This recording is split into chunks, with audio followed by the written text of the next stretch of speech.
Hello. Um, as warned, um, um, I haven't really prepared the rant, but there was a feeling by someone or something that it might happen today. Um, that bitch won't lie down and take it. Okay, so dudes can be bitches as well. I mean, you can replace it for arsehole in that situation if you want. If you want to use slang properly, potentially. Anyway, so let's talk about what that might mean. So we'll talk about a story of a person. Okay. So maybe this will elicit sympathy, or maybe it won't, or maybe elicit pride. Maybe you just reflect on what it might mean. So there was a woman once, right, who who had PTSD and depression, and was in a domestic violence situation and escaped it and went out with someone better. He drank, but he was a nicer person, like much nicer, by comparison. And they were a political activist, as well as an artist, who liked philosophy and science as well, and was just described themselves as a geek who liked to paint. And they suffered from bouts of depression. And depression, um, well, um, we'll start with that one because there was a little note about that one. Okay. It was a good little acronym for what someone came up with. Okay. So they suffer from bouts of depression. Okay. And someone decided it was an acronym. All right. Okay. Disillusionment, empathy, purposelessness, repression, sadness, sourness, insularity, oppression, and neuroticism. Okay. In other words, that means you're a good person surrounded by arseholes, and you need to stop whinging and go outside. Right? Okay. Someone who's sick of the bullshit, who doesn't comprehend what the people are saying. Maybe they were. But there's limits to that comprehension in certain situations. Or as was put to someone once, the world has become unappealing. There's too many suffering people. There's nothing they can do about it. They're being stopped by something. It makes them sad. They feel sour and jaded about being prevented from doing it, like frustrated will type of thing. They want to hide. They feel oppressed, but too many enemies. Or the enemies are few, but they're quite severe. And they keep ruminating and obsessing, and are stuck in a rut. Like as associated with that, well, um, go outside, and get some fresh air and cheer you up and stuff like that. Well, the thing about that is when you see there's too many suffering people, you go and you do might do political activism, and well, then you become really aware of the suffering people. Because otherwise you wouldn't have causes. There wouldn't be causes. Excuse the pronouns. Just ignore pronouns for a minute. So with political activism, people usually join causes because they're concerned about suffering. It's an empathy thing. They're upset that people are being repressed and oppressed. They might also feel repressed and oppressed as well. So they band together and they try and solve the dilemma. Um, Sometimes in political activism, they might feel like there's something about the system or whatever. The system's the generic throw around word for it. That's stopping them, and it could make them feel sad about it. And they fuck the system, feel sour and jaded about that. Um, um, um, or might become too aware. Sometimes maybe depression is a symptom of being too aware of just how many things are going on in the world. Like make upset. Having too, maybe there's not such a thing. There isn't such a thing as being too aware. It's more the point of in depression. that disillusionment and like and oppression and repression um, um, has the purposelessness. Okay, yeah. The purposelessness that happens, that purposelessness makes like it go sort of ties in with the sourness and neuroticism, because if a group of people are being ripped off and they band together and they do something bad and it works, they're not repressed or oppressed. So there goes, two of those letters in the acronym. They're better off. So political activism doesn't necessarily create depression. Sometimes it's a means to overcome it. With art for artists is often purposeless. It's recreational. It's something to do to not feel so, perhaps to not feel so,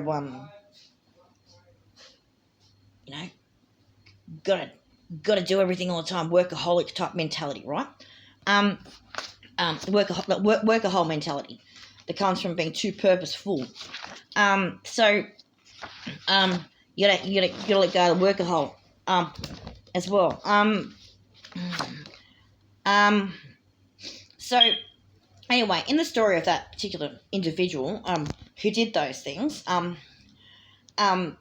they of course use their science and their reason and whatever and political activism and their art and stuff to overcome the PTSD and depression and whatever else.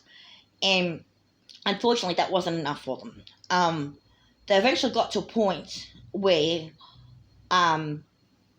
their health failed them, and they went to an event that made them very happy, which was the wedding of their best friends. And after the wedding, they had a symptom called burning feet syndrome. Okay? And they didn't know what it was, except it was horrible. Like burning at the stake from the toe to the knee, both legs, all the time. The symptoms got worse, not better. Additional symptoms appeared. Seizures,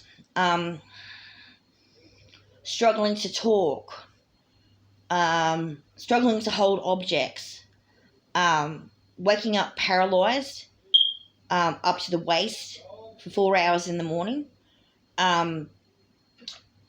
fatigue so bad that a 40, like a 100, 200 metre walk to the shop could take 2 hours and then result in lying in bed for 2 weeks afterwards. Really scary shit. And it was so bad that the doctors gave them a scheduled opiate for the pain relief, and it didn't stop it. And it was at that point, when a scheduled opiate wasn't able to relieve the pain, that the doctor pulled out a list and said, well, you haven't got diabetes, they said to that person. You haven't got diabetes. Okay, the other ones on the list are Huntington's disease, brain tumours, or multiple sclerosis. There were no fun options, fun was never going to happen, but with that story. But there were no, just take a pill and you'll get better tomorrow about it. Okay, it was all scary. Okay, and eventually, the doctors investigated. It was multiple sclerosis, and so, this is where it gets really strange. You're going to probably expect that person went, oh, I'll take a day off then. And it's okay, or you might have expected that, or you might not have. Some people would have expected that. There's no judgment in what your expectations of what that person's response should have been or ought not to have been or whatever, because everyone's got their own perspective on how they might hypothetically react were it them. Okay? And they're allowed to have that. That's not the issue. The issue is how she actually responded. And this is where people underestimate their strength. Okay? Because when the woman in question and her partner, the nice guy who drank too much, came back from the hospital being diagnosed with that, he was bawling his eyes out because he just got told his missus had an incurable, horrible disease in, like, her brain was being turned into Swiss cheese. Like, like with holes punctured in it. And so and that she wasn't going to get better, or if she were, it'd be completely unpredictable. It could be only a little bit, or it could be a lot, or it could, she had the wheelchair disease. The wheelchair disease that people in high school would do the MS readathon for. And they went, oh, that's just poor people. That's the wheelchair disease. Let's read books and raise some money for them, right? Okay?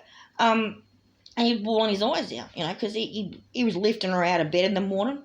He was making her the cups of tea because she wasn't able to do it. Stuff like that. And so don't mind the pronouns.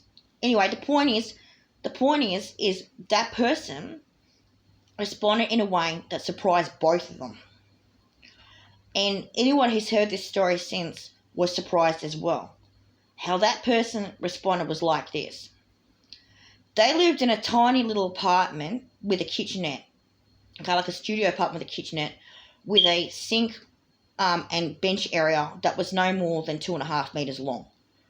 Okay, it was and not particularly big, but to get from one end of that kitchenette to the other, for her at that time, was a huge struggle. And so when they got home from the hospital, what she's done is she's grabbed onto the counter and held on it for dear life while shaking and on fire, feeling like she was on fire, and she's hobbled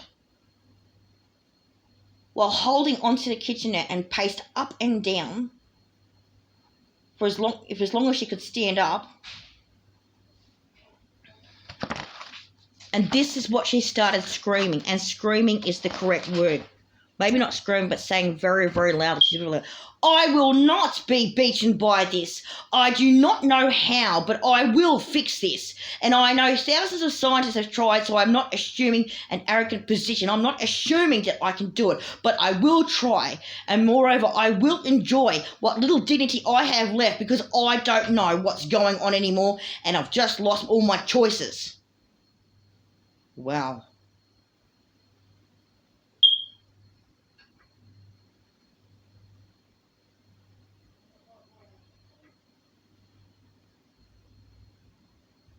And that man was sitting, her partner was sitting in the chair and went, holy fucking shit.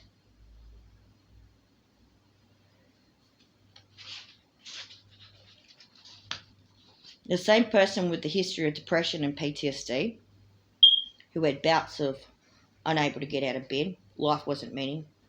In that moment of life, the day she was diagnosed, they just got home from the hospital, that was her reaction.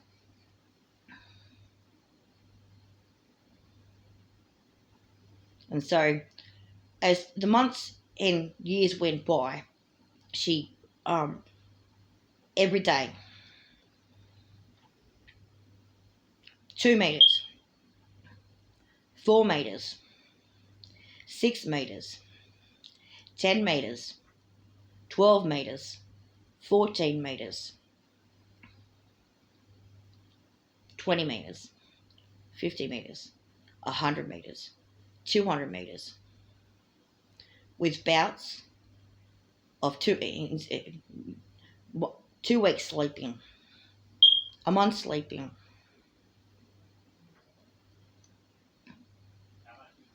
Her, the man that was her partner at the time, and the 2 friends that had just gotten married before she got sick. I mean, technically she's been sick for years. It starts with little shakes and whatever else.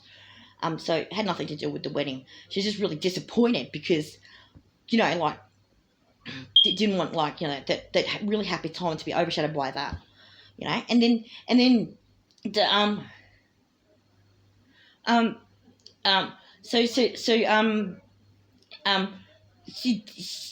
she's gone, and the friends of the four friends, okay, eventually did the MS walk about a year and a half after that, and there was a 2-kilometre walk, and it took them 5 hours, and they held her up by the arms. Her friends were holding her up by the arms, and she was sitting down every 10-15 metres. Took 5 hours, and they came last in the MS walk, but they finished it, and they felt like they climbed Mount Everest, and I was also fucking proud of each other. It's not even funny, okay? And so, she kept going, okay? 2 years after, 3 years after the MS diagnosis, they went travelling.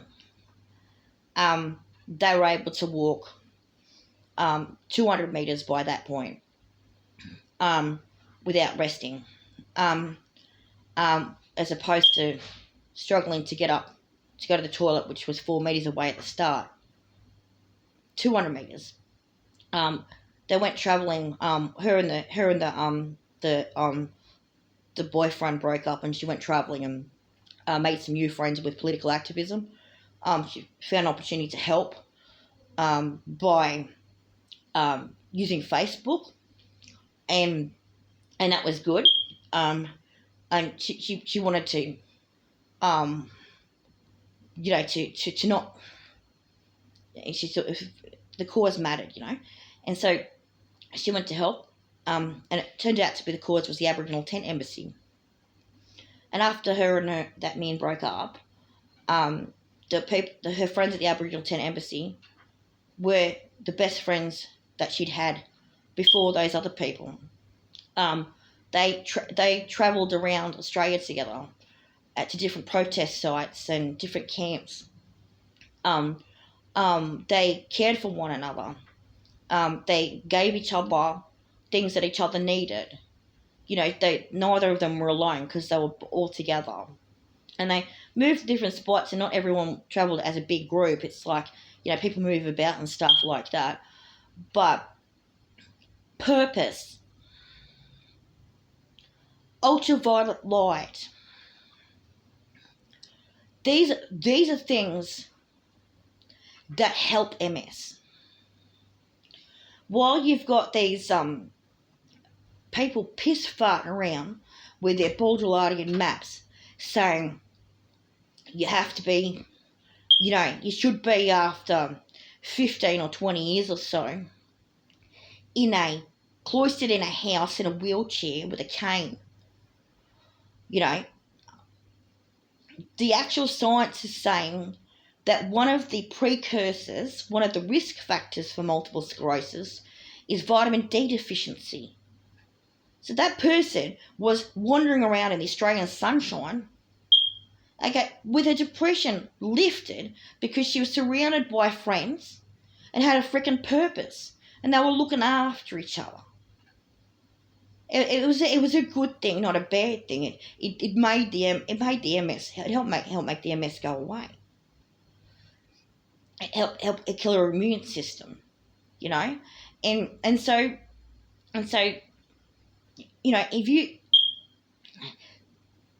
ever say a bad word, like even before that, like that, you like human rights activists like that, okay, there are a couple of videos on this channel that say the N word, but not necessarily intended pejoratively, okay? It's to satirize the word, so you can, hopefully it's in context so you can see why it's a bad word.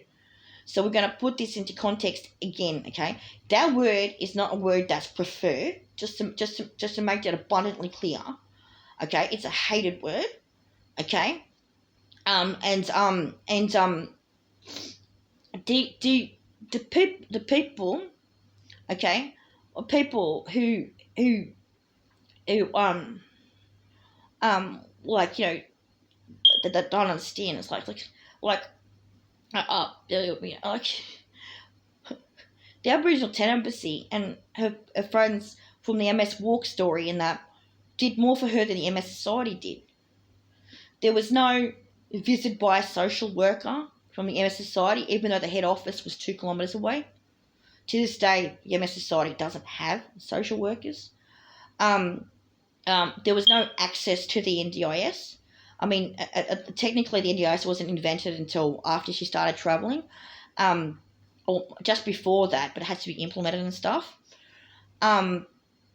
There's no like even at the start of this year, there was a rejection for like the NDIS for multiple sclerosis. Like, how can you get rejected for multiple sclerosis? Like, it doesn't make any sense. Anyway, anyway, so how can anyone? Yeah, it's and so you know, that's just like, oh, you got to be cloistered in a house and just give up and just like let everyone, you know, make your dinner and stuff like that. It's like, well, when you can't move, you can't move. They're gonna have to do it for you. There's actually no choice. Nonetheless, you don't. Here's a big feature of what happens to people when they're in that situation.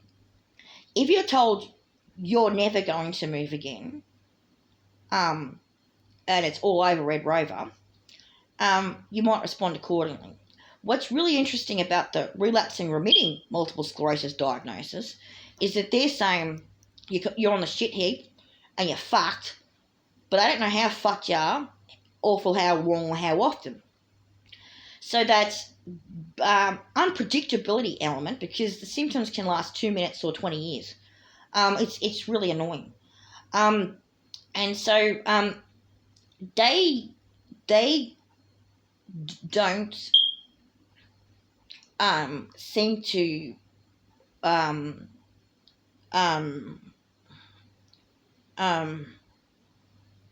like they in the general community, not friends and family or whatever, you know, they in the general community might not appreciate that unpredictability is an advantage, okay? Not a disadvantage, okay? So with unpredictability, you get both sides, okay? It can go, oh, it's so fucking random, don't know what to do about it, right? But there's also, which is probably where like the control behaviour, you know, like the neuroticism would probably go, I can't control it, it's fucked, right? Okay. The artist, however, was going at the time would have been saying something like, oh yeah. Yeah. Oh, it's unpredictable, is it? Have fun with that one, right? Yeah. And the political activists would have gone, not taking this shit line down, and so you get the three perspectives right there and then, and the going out and getting the ultraviolet light, which is like, oh, you're not supposed to be out there. It's like, you know, if you're traveling around and you're living in tents, or, you know, you're couch surfing at people's houses, traveling with friends, oh, that's no good for you. It's like, well, you're not talking about people who could help put her up in a house, okay? Okay, you're talking about people who are poor, so they're looking after. These are people who are looking after each other. They're all sharing resources, okay? They're all poor, okay? And so they're all looking after each other, and they all have health issues, by the way. Yeah, yeah, and a lot of them have a lot of activists have PTSD, and that's what they're protesting, the causes of the PTSD. You know, like systemic racism or whatever it might be. You know, yeah, and so the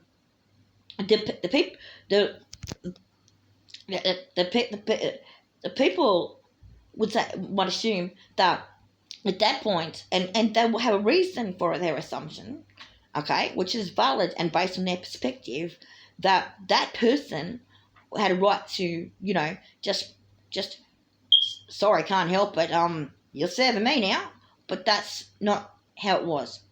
Or they're in a weak and vulnerable position, or whatever. It's like, look, if you're talking about someone who was habitually a fighter of some kind, not like, bash up type of thing, but, like activist mentality, as well as artistic mentality. So they've got moxie and creativity as part of their usual modus operandi, and also like sort of like a sciencey bent, then that person would be investigating what that disease was about. They would be trying to do things that give them a purpose, to fight it off. So the purpose would be to fight it off, and they would exercise creativity when they do so. So those sort of habit variables can make an enormous difference. So even before wandering around and getting all that yummy ultraviolet light, okay, and having a great, and making all those amazing friends, there was creative behaviour such as, okay, 2 meters today, 4 meters tomorrow if you can. Just keep pushing, hang on to every surface. Creative ideas such as, look, if you have to get a walking cane, you get it painted up so it's got lightning bolts on it, and put a electrode at the bottom of it. And then if someone gives you shit, just zap them with the fucking cane. Okay, so maybe get a costume or something like that. Okay, so there's sort of sort of like, turn it into a LARP. Like, so sometimes those ideas happen. There's with MS, there's brain fog, there's mind fog, there's fatigue, there's all kinds of things like that, where it makes it difficult to think rationally. There is a rational impairment issue. A decision-making capability isn't necessarily 100%. In fact, it's sometimes quite flaky. However, the habit of political activism, the habit of art, and the habit of science just won't stop. Okay, it just won't stop. It just doesn't matter. It just won't stop. So, having that is a strength. So, people who try and tell you that that science is no good for you are missing the point where that same person went and found out about the ultraviolet light and vitamin D things. So, ultraviolet light. Hang on, wait, what? Well, you get vitamin D from ultraviolet light. So, go get some sunshine. Oh, go outside. Oh, hang on. But hang on. You couldn't walk. Couldn't go outside. Make it so. Crawl. Yeah. Make it so and crawl. With depression and neuroticism, like when the depressive bouts happen, that person was, like being conned by the depression and the neuroticism of their mind, that, you just can't do anything about it, right? And then something would break through, there'd be a joke or something like that, and they'd snap out of it. That's kind of how depression operates. It's unsurprising that a lot of comedians have depression, because their jokes are sometimes the byproduct of the depression. They've lied down for a couple of weeks sooking, and then oh yeah, and then that's a good one, share that one, right? You so the art is sometimes like the purposeless byproduct of the depression as well for people like that, and in a similar way it is for comedians. And that her art was again, don't mind the pronouns. Her art was often political comedies. So there was a sort of way to break out of the malaise of It's all fucked. You can't do anything about it. The system's screwed. Maybe something like that. Might have been what she was doing. And so, having that attitude of investigating things. So, the MS nurses and doctors and whatever say, oh, it's not your diet. But if you just got diagnosed with dairy allergy a year before or year and a half before the MS diagnosis, yeah, you fucking know. You'd look at it and you go, oh, sorry, the person looked at it, and right, and said, this is what actually happened. That person looked at it and said, okay, so ultraviolet light produces vitamin D. All right then. Okay. Casein intolerance increases antibodies towards milk fats. The Epstein-Barr virus, which is one of the precursors for MS as well, risk factors, can misprogram the immune system. The dairy allergy has been going on for the entirety of their life, but only just got diagnosed. It was missed by successive dermatologists and whatever else. Okay. Is there any chance that the dairy allergy not being treated for that long has interacted somehow with the Epstein-Barr virus miscoding the immune system, and the immune system thinks it's attacking myelin sheaths?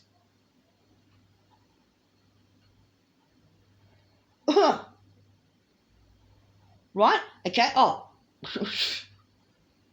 Not diet? Dairy.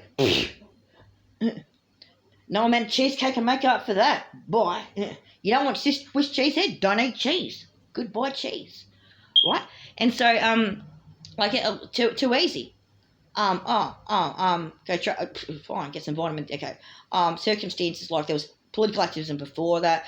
There was a marital breakup and stuff like that. And the travelling happened, so they coincided. Okay. And they've gone and done that. And so it's like, well, okay, yeah. Sure, reality, just screw everything so much that cures the fucking problem. Like screw up so fucking, like talk about breakups, like, oh, right? There was that too, okay? At the same time, though, reality screwed things up so much that it solved the problem. And screwed up so beautifully, like correct, new life with great people.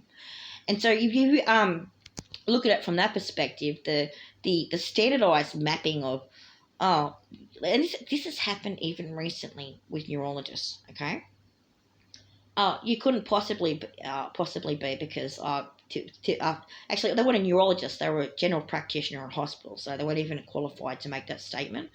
But anyway, they said, you had MS for like 20 years, it says to the patient, they've had MS for 20 years, like nearly 20 years. The symptoms first started in, like about 5 years or so before the diagnosis happened, because that's how MS typically operates. People think it's just a shaky hand because they've had a bad day or whatever, but it's not. And so they and so the assumption is after 15, 20 years you should be in a chair or have a cane or something like that. You should be doing worse, not better. It's like, well, that's because all your psychosocial modelling when all your modelling when it comes to disease isn't curing it. Like, you're telling people it's not diet when it is. Like, if you actually look at the MS research, they actually clearly show that in communities that consume more milk products, they have a higher rate of relapses than ones that consume fish and get omega-3 fatty acids. It's like, but they say it's not diet. The MS nurse will try and talk to you about your diet, but the neurologist and stuff, it's not caused by diet. It's like, what are you talking about? You're saying diet is contributing to it. It's they don't know what causes MS. Well, here's a hypothesis for you. You've got people fucking chocked up on casein who shouldn't fucking have it, or some other kind of immuno-inflammatory type dietary issue, and in a situation where they have a hypersensitive immune system because they have extra strong livers, because there's also the histamine issue when it comes to some MS patients' livers, they have extra strong livers. They're people who get drunk easily but also sober up easily because they produce a lot of histamine and histidine.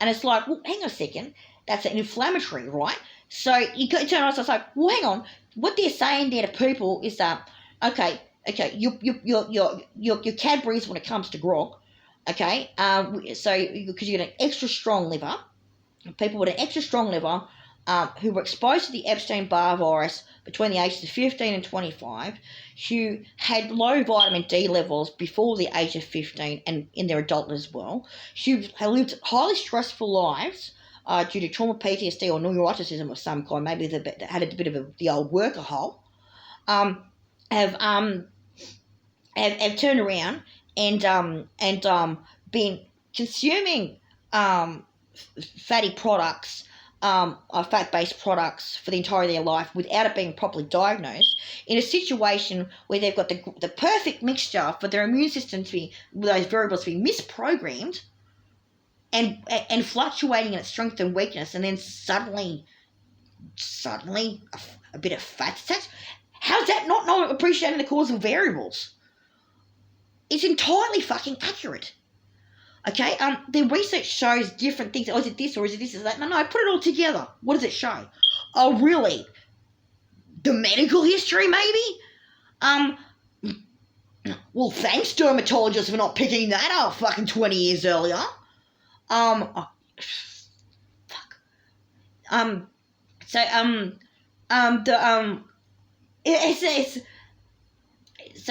the patients when they have scientific training, okay, maybe we'll raise my nurses or something, might go on and have a very different appreciation of when the doctor says you're on a scrap heap than someone who didn't have that background.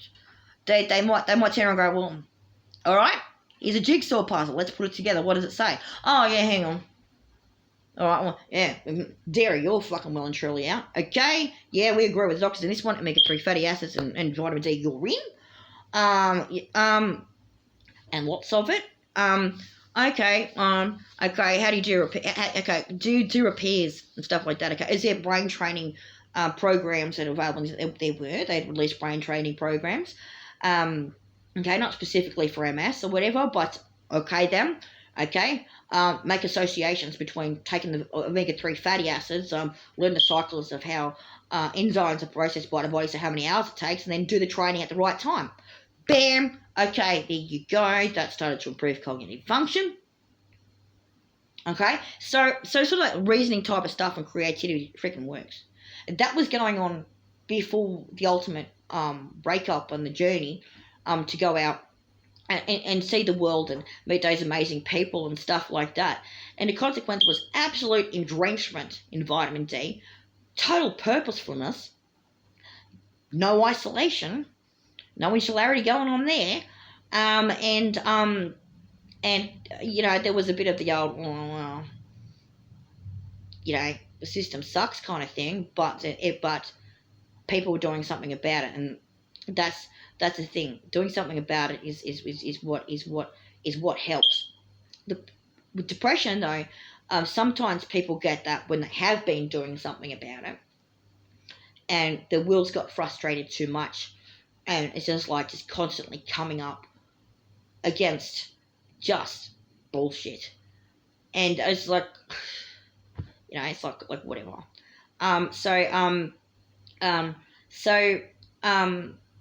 With that particular type of thing, that's an analogy, that's a lesson for people out there. If you've got multiple sclerosis or RMS, your particular medical circumstances might not be the same.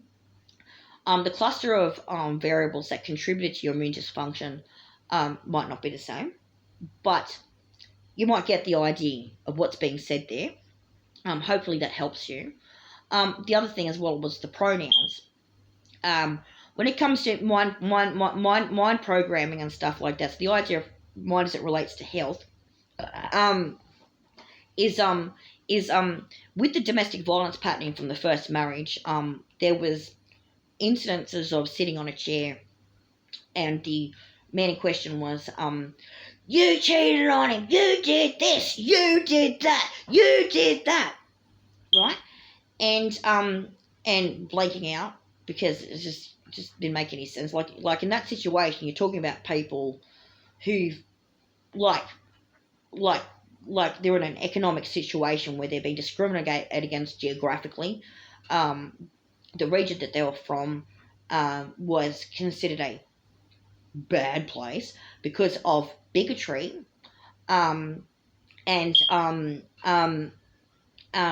so that made it difficult to get work. It made it difficult to get work because of their education. At that point, it made it difficult for them to get work because of their gender. So there was gender discrimination, there was postcode discrimination, and so on and so forth. And also there was the generic issue of neoliberal and neo-corporate policy, neoconservatism, the Freemanites and whatever, had created a situation of the casualisation of the workforce as well. So there was all these, this is all the Howard era, by the way, in case you're wondering, there was all these job agencies that were making false advertisements, saying that there were jobs, okay, that there were not.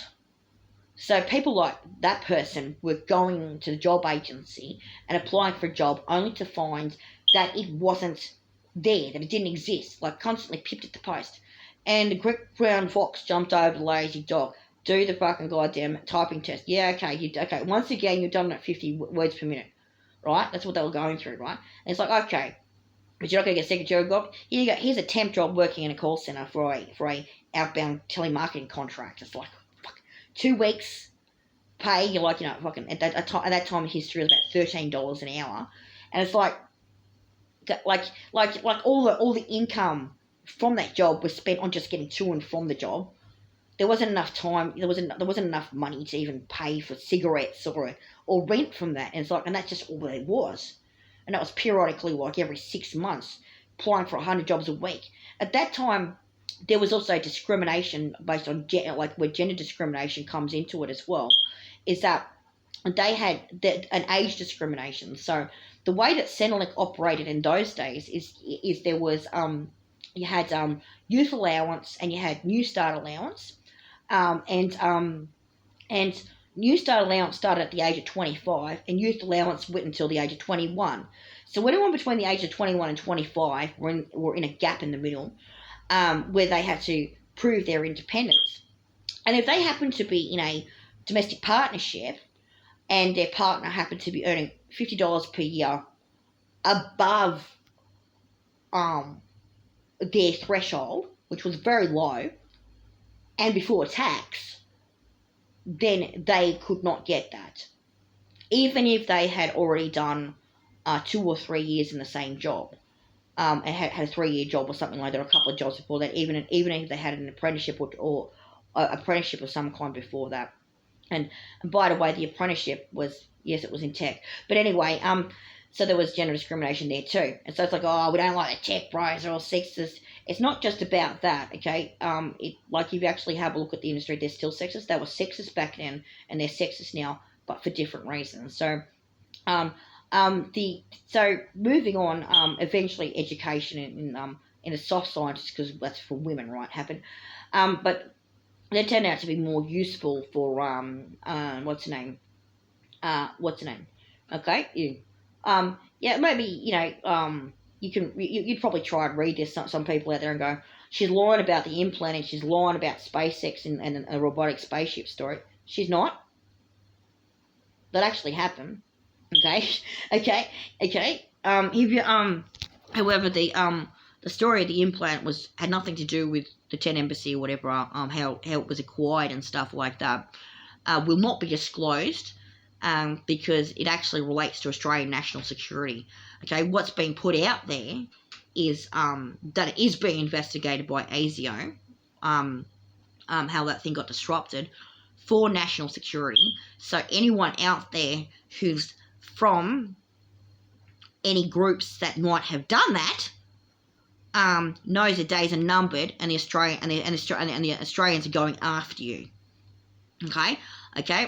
Australia is not like the United States when it comes to the habitual military abuse of its own civilians. Okay, Australia is a kind of like got a history of being America's bitch. Okay, because of the alliances and whatever else.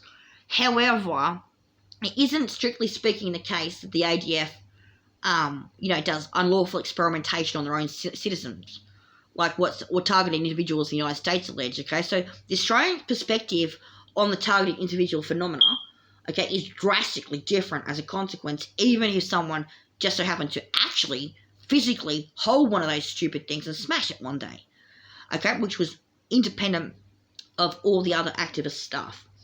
Okay, it was a completely different set of circumstances, on break from, as it turns out, and in a completely different location. So if you see from that perspective, okay, you don't think that someone is going to go from a journey where they couldn't walk or talk to a situation where they're in a fucking river or dry riverbed smashing a piece of nanotechnology 20 kilometres from Pine Gap.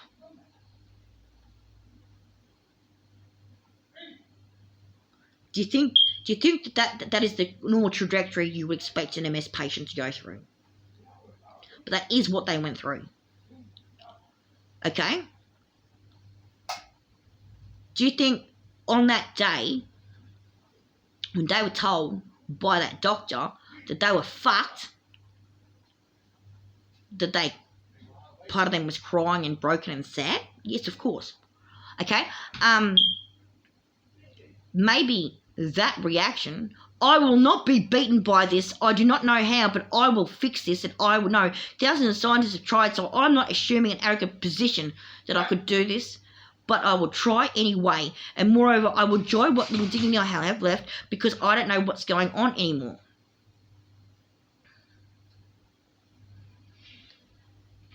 Oh, they went that far, did they? There's an AI transhuman agenda, is there? Oh. Don't piss off super geek women. Don't do it, you dickheads.